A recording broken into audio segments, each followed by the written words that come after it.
We're looking at a remarkable photograph taken by the ESSA 7 satellite on the 23rd of November of 1968. There is almost no cloud cover, and the ice fields on the surface can be observed, and the hole at the North Pole can clearly be seen. If there truly is a hole at the center of the North Pole, what does that mean? And could the UFO ships that are out there, could they be coming from inside the Earth? And if that be the case, then is there really such a thing as inner Earth? Like a great big sun inside the Earth and a whole new world inside the Earth. And if there is a whole new world, then there's bound to be civilizations inside the Earth.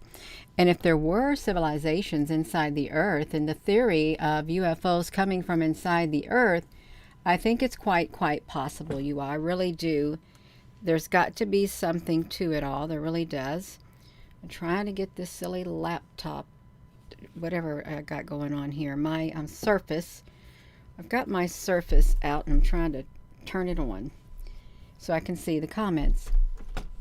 And there was speculation that when Dr. Stephen Greer spoke, he spoke about the ships, and those ships were referred to by some as interplanetary when they did the research. These scientists, these observers, and everyone, they came out and said, "Hello, Applebrooks honey. Hello, everyone. Thank you for coming on here." That's right, you all. We got it. I'm just now opened up my laptop. Can y'all hear me? I hope you can hear me. Where am I at? Gina, honey, where are you? I'm hiding behind the Earth. I'm inside the Earth. I came from inside the Earth long time ago. I did. And I've been on this surface Earth for so many times. Not you all. I have not, but really think about it. The theory. And if this truly is, if it's real, the images that we're looking at right there, it kind of reminds me of the NASA product too. It does. The sun, you know how it has the disc in front of the sun like that? It's the same shape. How can that be? Ask yourself. How can NASA's product look like that too? So let me do this, you all. Let me come over here. I'm going to look at something really fast while you're all sitting there like that, because it looks really, it is interesting, you all. Okay, let me just pull this up. Okay, I know what I'm going to do. 20245. Let me pull this up, because if you don't know what I'm talking about when I say NASA's products kind of sort of look like that because of the big disc they have, I'm going to put one on here for you. Is what I'm going to do. Okay, we got one right here. Boom! Now let's move this big disc, because it does kind of sort of, let me get myself up. Let me just put myself up here, shrink myself down a tad. Come on over here in the corner. Now, why would NASA's view of the sun have the same circles on them? Why would it, as this particular picture right here that was taken back in 1968, the entrance to the North Pole, and then this? Isn't it, do you find it rather peculiar, rather odd, that their product that they show looks like that?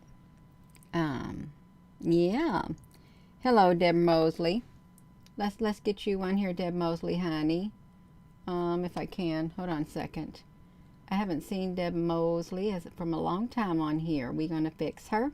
If I can, I cannot even push the button, you all. Let me try to push this button on here. Okay, I got it. Let me try to do it. This laptop. Okay. Got you, Deb, honey. Been waiting on you a long time. That's right, in upstate New York. So,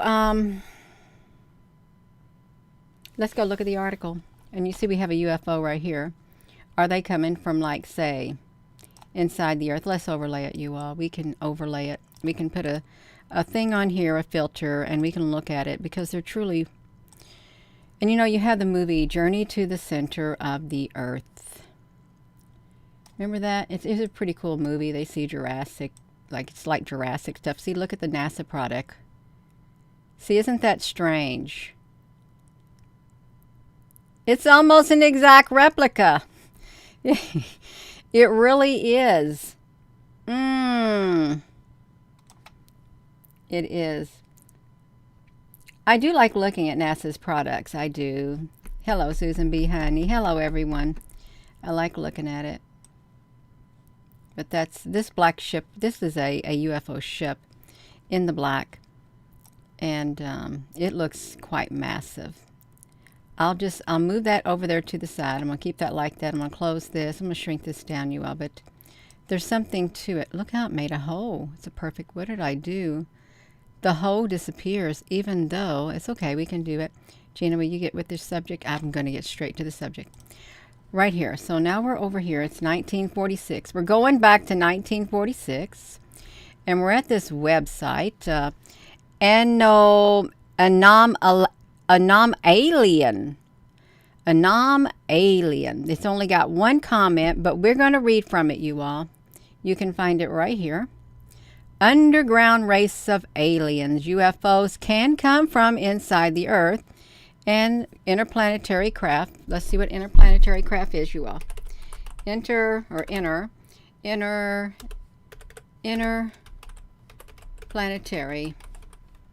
UFOs. George Abdinsky, famous sharing. Look, AMTs, interplanetary UFO mystery ship. Does the government want you to believe in UFOs? Absolutely not. It does not. Yes, it does, you all. Look at all these galactic. Is this the galactic? Oh, I like those, you all. Let's look at some of these really fast. And if there's like federations like this. Interplanetary UFO. We can see these pretty cool looking. Y'all, I want to look at these. I've never ever looked at these before. A Galactic Cruiser Strategic Command Space 1970. I didn't even know this stuff existed. Did you all know this existed? What if these things are coming from inside the Earth? Oh, Mindy, honey, my mom's okay. She, no broken bones. They did x-rays and it's swelling. Thank you all for your prayers. Yeah, she was able to, I was going to say walk out, but they wheel you out in a wheelchair. But my mother's doing great. I mean, she's sore, but she's doing all right. It could have been a lot worse. So let's look at this, you all. Interplanetary mystery crafts. So it could be, they really could be inside the Earth. Space engineers. Oh, that looks real. A cigar-shaped Venetian interplanetary. So are they inside the Earth, you all?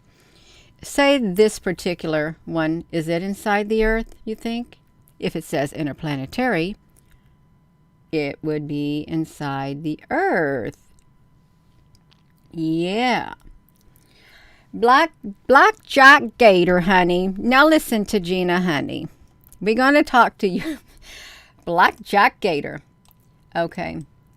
I don't have time to build models, plastic models and stuff. I just wouldn't want to do it. How would I even live my life? No, I like working with clay and stuff. I loved art. It was my favorite subject. It was anything having to do with arts. I loved it. I did. But no, I'm not going to do no plastic models.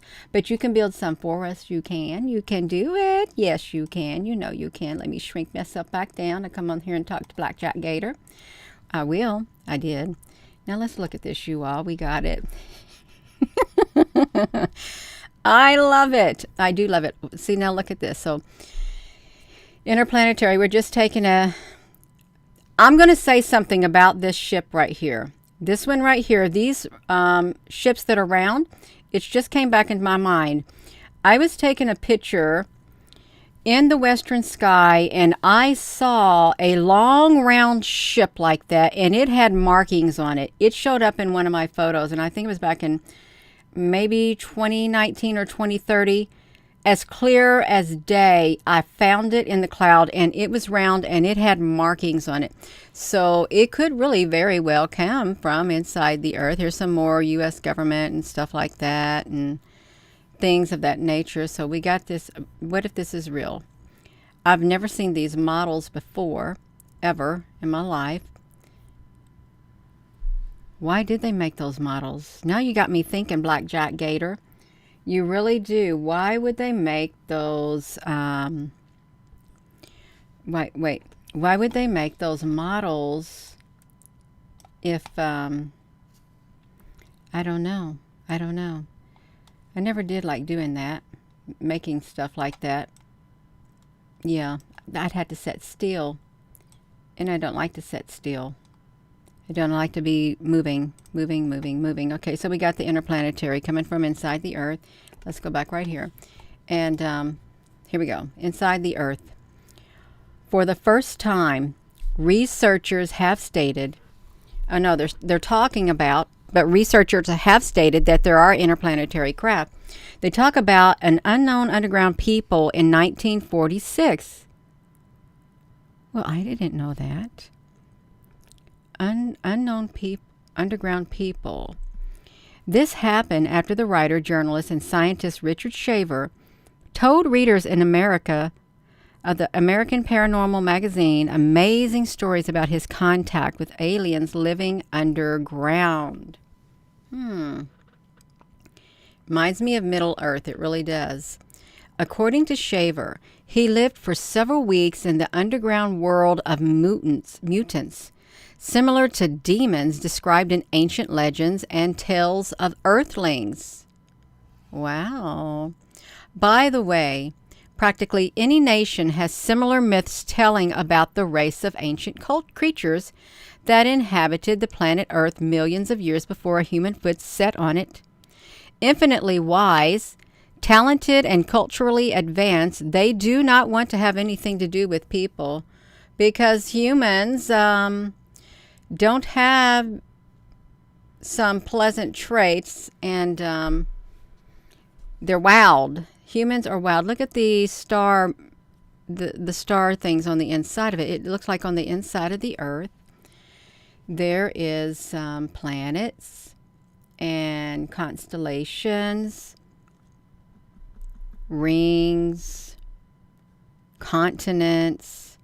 It's like a whole world and a central sun. Yeah, we got the Mod Squad. Yes, we do. One could attribute this contact of the writer's wild imagination, if not for hundreds of responses from readers who claimed that they also visited underground cities. They communicated with their inhabitants, and they saw various miracles of technology, not only providing underground inhabitants of the Earth with a comfortable existence in its very depths, it also is giving the opportunity to control the consciousness of Earthlings. Have you all known anybody personally who have went inside the Earth and had contact? Or is all our knowledge of such said events coming from media and mouthpieces because someone said that they did it? Do we know anybody personally who have went down inside the center of the Earth? And if you're just tuning in, we're looking at these UFOs. Could they possibly be coming from inside the Earth? That would make them interplanetary. And some of Dr. Stephen Greer's guest speakers spoke about, or the people who wrote in, interplanetary craft. Now let's go look at this. The extraordinary story, oddly enough, had a huge impact on scientists and gave a new impetus to study of the paranormal. However, the fact that Earth is an empty sphere was claimed in his writings by the 17th century astronomer Edmund Halley, the writers Jules Verne, in his novel, Journey to the Center of the Earth. Let's pull up Journey to the Center of the Earth, you all, because we want to pull up, see what it looks like. Journey to the Center of the Earth. Let's see what it looks like if you haven't seen it. Let's look at all the pictures. Okay. This is Journey to the Center of the Earth, and you see they find things in there. They got dinosaurs with big teeth and stuff, and great big fish and stuff, Jules Verne's, and all of it, you all. It's pretty cool. It is. Kind of scary. It's a little bit scary. But where did they even come up with something like that? Giant mushrooms. The land of giants. It would be more or less like a land of giants. Okay, Deb, honey, you go do what you got to do. You can do it. Hello, Angel Rains. You can do it. So we got this. We got Jules Verne's. Journey to the Center of the Earth. Edgar Poe in Arthur Gordon's Pym's narrative. I've never heard of Arthur Gordon's Pym's narrative. Have you all ever heard of this before? We've got to look that up too. I've never heard of that, so that's quite new. Let's see what it's going to pull up. You know what? The algorithm is really good, the AI, in gathering all the information on whatever it is that you want to look at and putting it all in one place. Thank you, AI, for doing that, because we're using it for good. The narrative of Arthur Gordon. You can see adventures. Oh, a mutiny.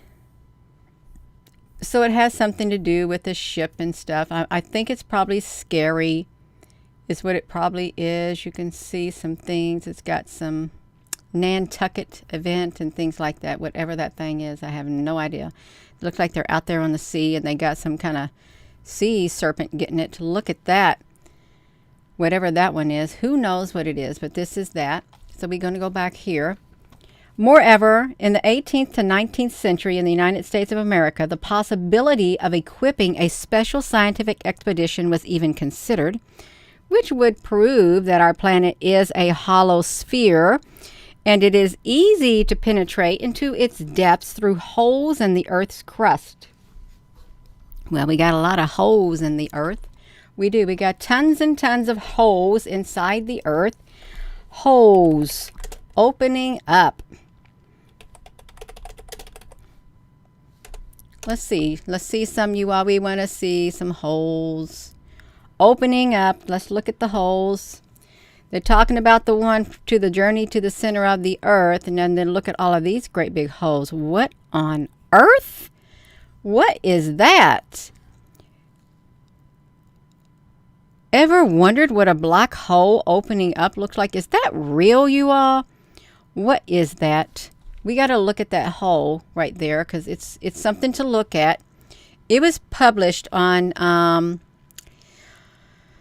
9/12/12 May of 2017, last updated on August of 2019. The picture scene is 1 a.m.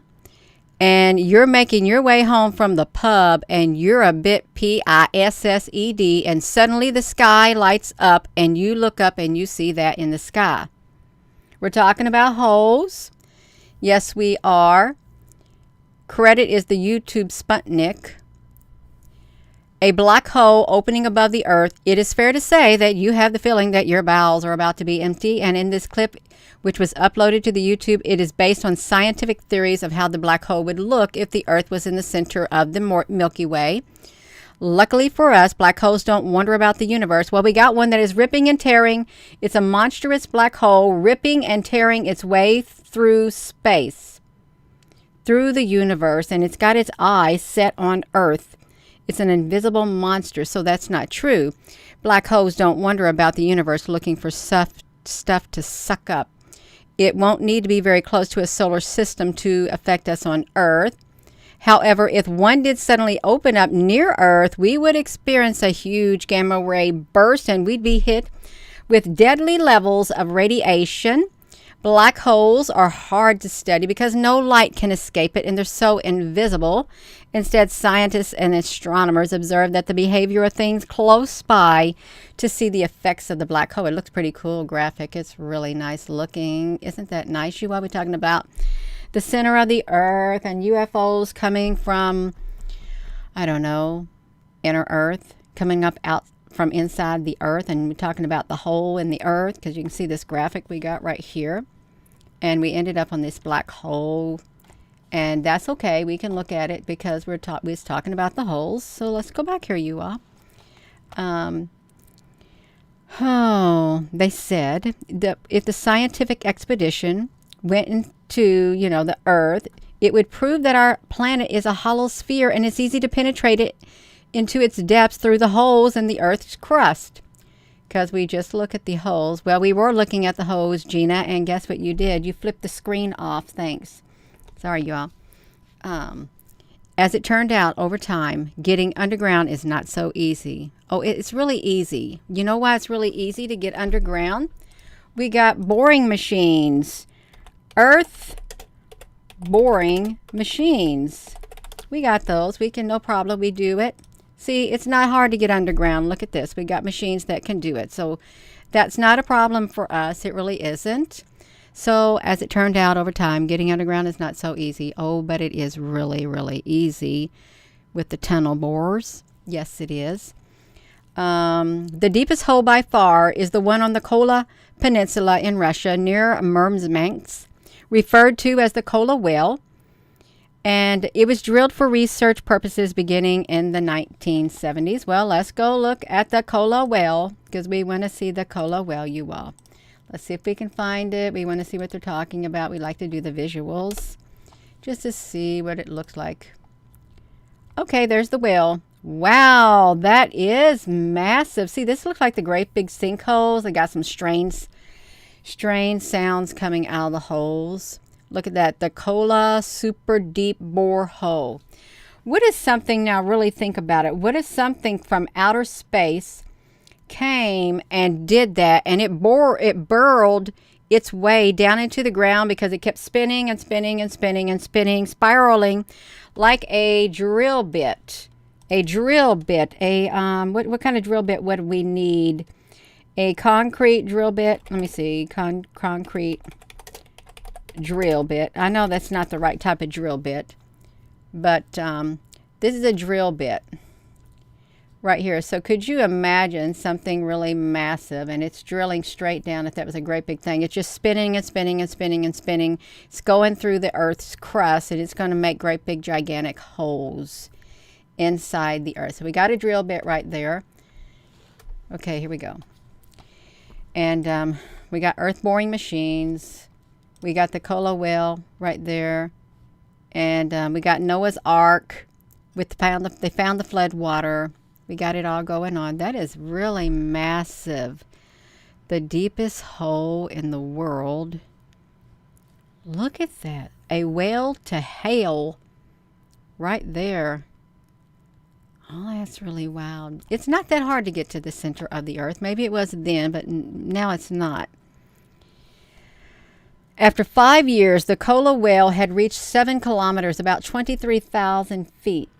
Work continued until the project was abandoned in 1989 because the drill got stuck in rock a little over 12 kilometers, almost 40,000 feet or 8 miles deep.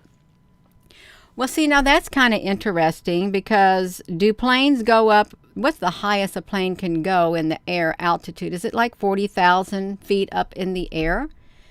And this drill thing got stuck at around 40,000 feet going deep. How high does a plane fly?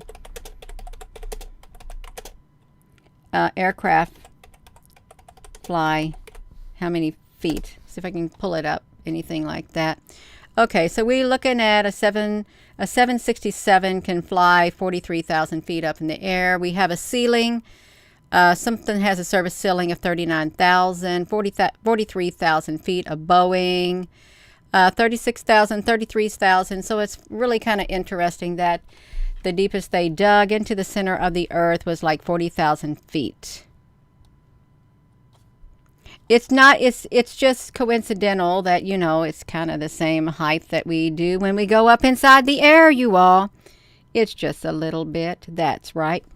So that is the current record for a depth reached by humans, whether inside the earth or above the earth.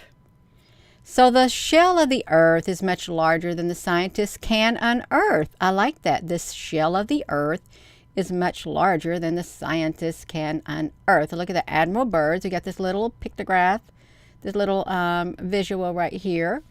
We can see it. Let's look at this. Let's look at this. Blow it up. So in 1947, we had Admiral Byrd's flight. He came through the top of the earth, which you can see right here in this visual right here. Went through the top just like that. Hold on, you all. Let me do something. What are you going to do, Gina? I want to push this to me. Let me see something. Can I do the split screen? I want to put myself up here. Okay, I want to go up here. I don't like being at the bottom, so I'm going to be at the top like that, you all. And now I'm going to come over here, and I'm going to be up there. Height of an atmosphere is 200 miles. Kentucky Mammoth Cave, you can see, runs into that. We have test to atom blast.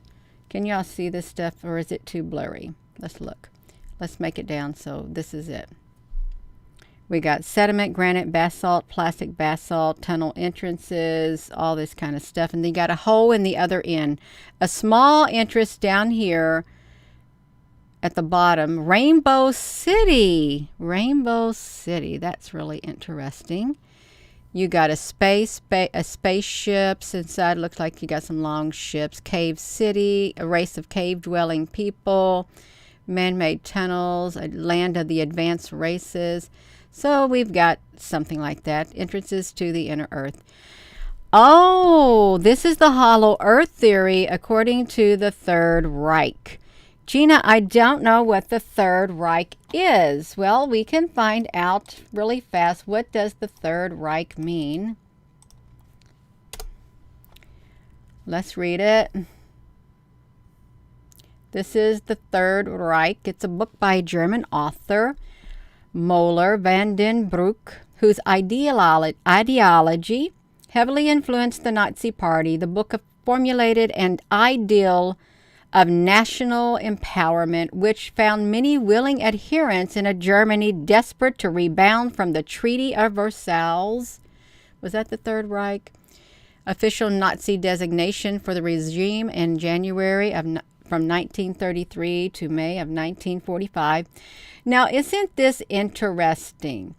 So 1945, the Nazi regime, that's how long, and then the Roswell incident in 1947. That's kind of interesting. It really is. The Third Rim. Third Reich means the Third Rim, the Third Empire. That is really interesting.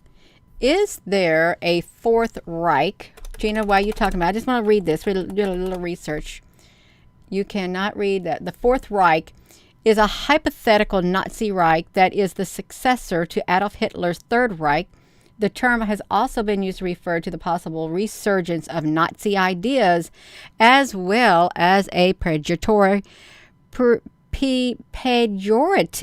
of political opponents. Let's see that. Let's read it. The term has been used to refer to the fears of the Fourth Reich. History matters, fears of a Fourth Reich. Many people have been accused of trying to establish the Fourth Reich. But what is it? What is the Fourth Reich? It's important to take those calling for a Fourth Reich seriously. Oh, we don't want to get into that. Siren call for a Fourth Reich is spreading. Hunting Hitler. So we ended up on that. We had this visual. And we had all of this, you all. We had it. Scientists, you all. Gina, how did we get on that? We're not going any further on that. Scientists of the Third Reich were also very interested in the mysterious world of underground. For example, back in 1942, with the support of Goering and Himmler, an expedition which included the most advanced minds of the National Socialist Germany went to look for an underground civilization in an atmosphere of great secrecy. They did. The home of the super-developed peoples of antiquity was supposed to be found on the island of Rügen, located in the Baltic Sea. The expedition had other goals as well. Can we look up the island of Rügen? I want to go to Google Maps and look up the island of Rügen to see where that is located, because it's the first time I've heard of island of Rügen, in the Baltic Sea. Come on, Google Earth, come on up. Okay, we got Google Earth. I'll pause you right there. Let me put this on here. Rügen and the Baltic Sea. Let's see what it's going to pull up. Come on, let's go to the Baltic Sea. The island of Rügen. The Isle of Rügen.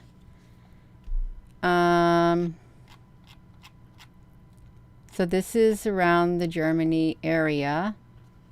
Bergen, Barth. So this is where it's located. Let's look at the Baltic Sea. We just want to find out where these places are located. Okay, here's the Baltic Sea. Well, and if we talk about the Baltic Sea, and then we got to talk about the Baltic Sea anomaly, which obviously was probably an inner Earth UFO, the Baltic Sea anomaly. So let's come over to the Baltic Sea anomaly, if I can. Let me add one. We already looked at the Kola well. The Baltic Sea anomaly, if you haven't heard it, because it has a ship in it. Right here is the Baltic Sea anomaly, and this is the Baltic Sea right here.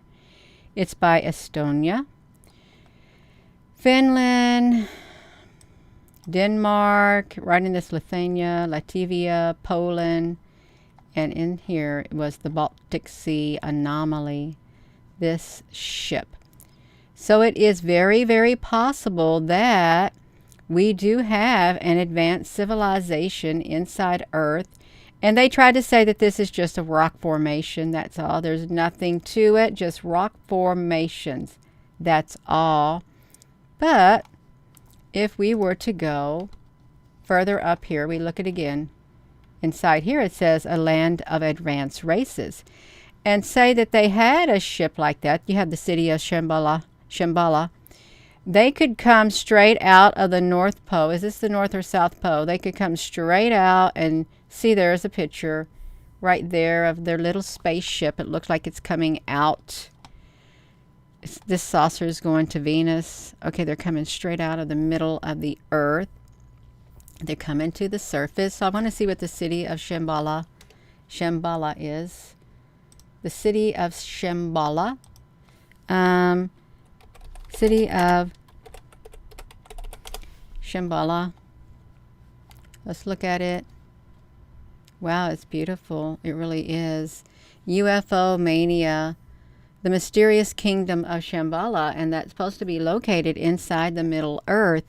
Where, and I'm sure if they're an advanced civilization, they are bound to have, it looks like the city of Agartha. Wow, look at the sunshine. Has anyone been into Agartha? Has any of you been here in your astral travels? The sacred city of Shambhala. Golden city.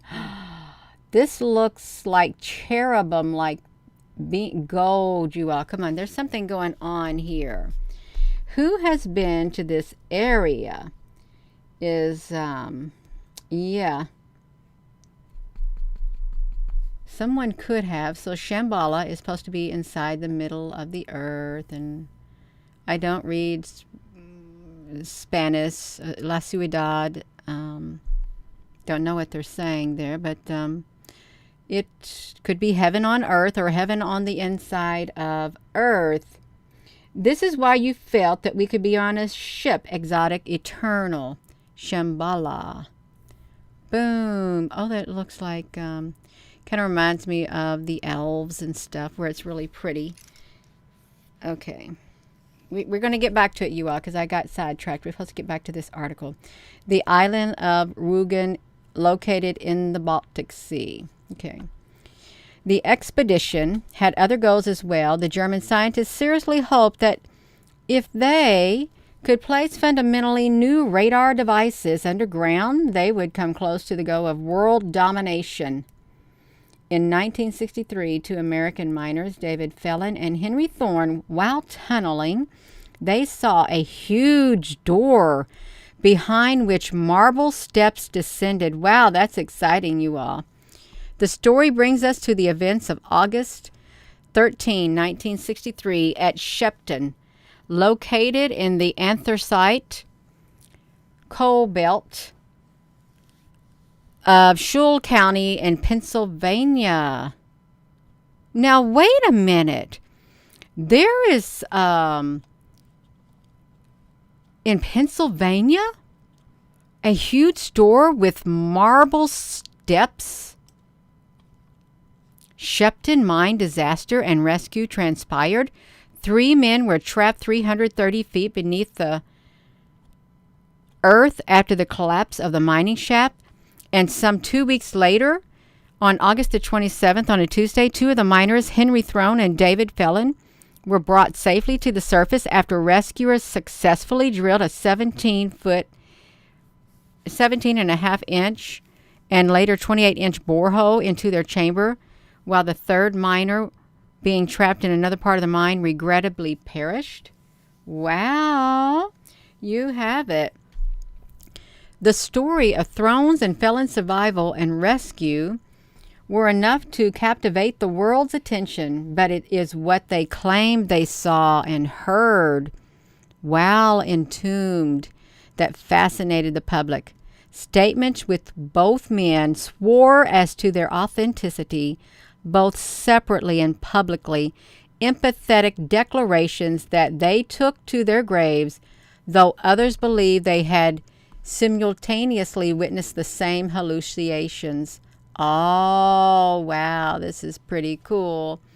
David Phelan's affidavit was printed in the Philadelphia Inquirer on August the 29th of 1963, wherein he remarked how, now they're trying to tell me those things were hallucinations, that we imagined it all, and we didn't. Our minds were not playing tricks on us, and I've been a practical, hard-headed coal miner all my life.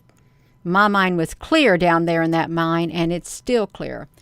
So look at that, you all. Could they be in the center of the earth? Are these like Venetian ships right here? Look at, they look like a seashell. They do look like a seashell down there, which is pretty cool. Look, it looks pretty peaceful. They don't look human, but they made it out alive, I guess, is what I would assume. That looks really neat. Phelan went on to mark some of the things he and Thorne saw, and they couldn't explain it in words, while on the other hand, he stated that on the 4th and 5th day, we saw this door. Although we had no light from above or from our helmets, the door was covered in bright blue light. It was very clear, better than sunlight, and 2 ordinary-looking men, not miners, opened up the door. We could see beautiful marble steps on the other side. We saw this for some time, and then we didn't see it. We saw many other things like that you could not explain, but I'm not going to tell you about them because I feel too deeply about all of this. He was so moved within his being that he could not tell people about it. It moved him deeply within. It probably got to the point where it was so sacred he just could not talk about it. Sacred to his soul, really. Think about it. Other miners already in England digging an underground tunnel heard sounds of working mechanisms coming from below. And when the stone mass was broken through, a staircase leading to an underground well was also discovered. The sounds of running machines intensified. Frightened to death, the workers ran away, returning after some time to this place. They could no longer find either the entrance to the underground well or the stairs. Look at that. This is the photograph taken by the SS satellite. You know that they can take them. Right there. On November of 68, the North Pole can clearly be seen, you all. Let's come over here to the Google Earth. Let's see what this is looking at. Let's make it shrink. Okay, can we see anything? Is this the bottom right here?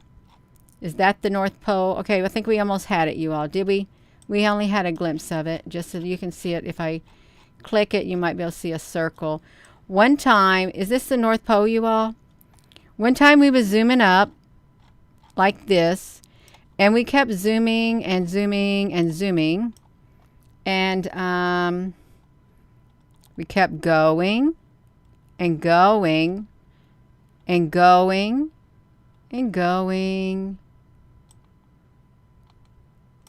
and going and going, and somehow we landed up in a shop.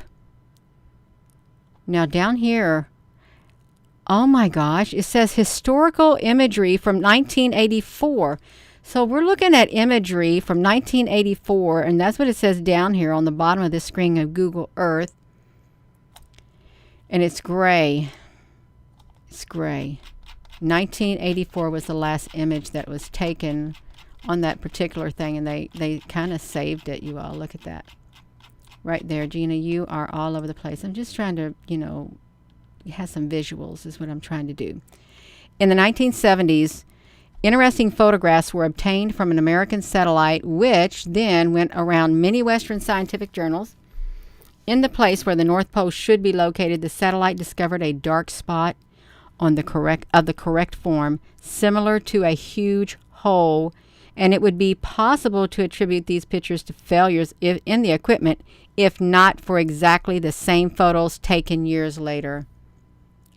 Look at that.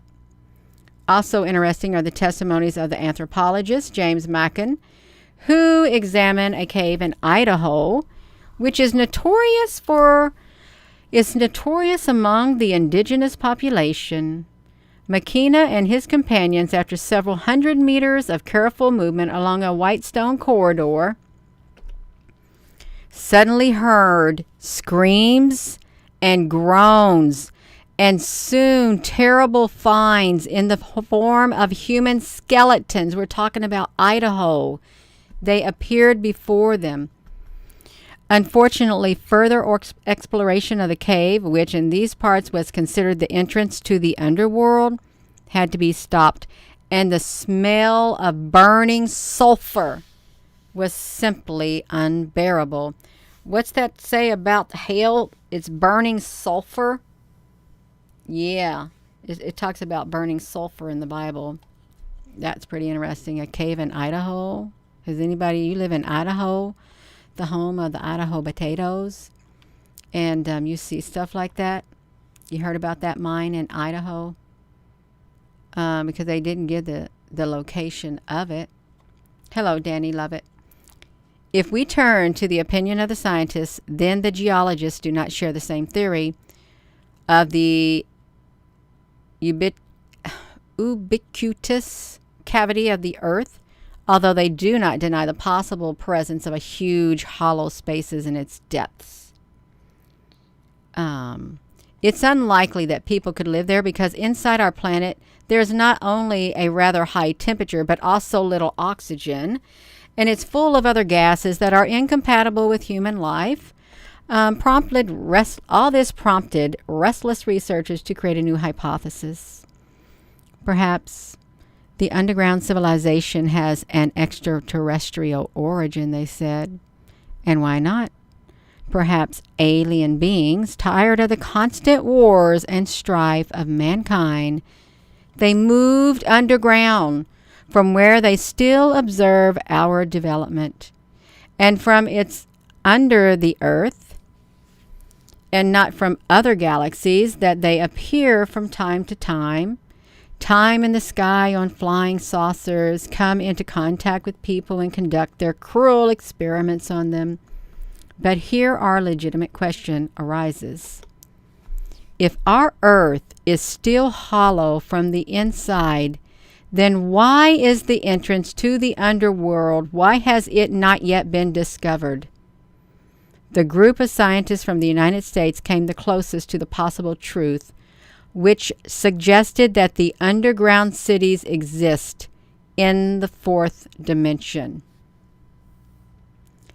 And only when the Earth's electromagnetic field changes from time to time, the tunnel entrances open on its surface, allowing you to see underground cities and their inhabitants. At other times, this is not possible. And if we really lean toward the hypothesis that some kind of intelligent beings live in the bowels of our planet, many mysterious phenomena would find their explanation.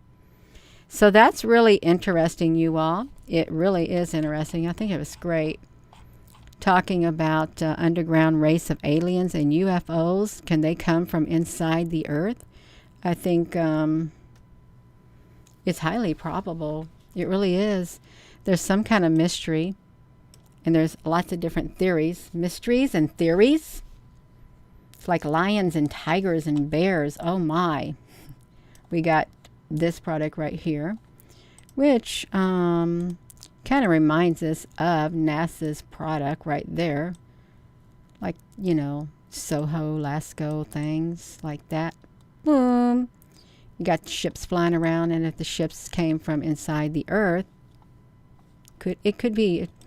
I would not. And what did Jesus do for the 3 days? He went inside the bowels of the earth, is what he did, inside the earth. So, yeah, interplanetary craft. And you have Admiral Byrd going down there, said that he spoke to the beings inside the earth. So, lots of theories, lots of schools of thoughts. Each one is right in their own eyes. They really are, but it's really interesting to hear all the different types of theories and thoughts that people come up with. It really is. It's very, very interesting. It's a mystery, is what it is. So thank you all so much for coming on here, and thank you, moderators. Thank you all for your comments, because they really do add to the videos when there's live streams or other, because people love looking at the live comments. I like looking at them too. Sometimes I look at some of the comments and I giggle because they make me laugh. In a good way. I just giggle. Yeah. So with that being said, hello, wherever you are in any part of the world. Hello. From my heart to yours, love you. Have a wonderful rest of your evening, you all, and I hope you enjoyed this video. It's a rather light video, but it had a whole lot of information in it about a whole lot of things that were pertaining to the article that we read. Lots of different places. Have a wonderful evening. Love you.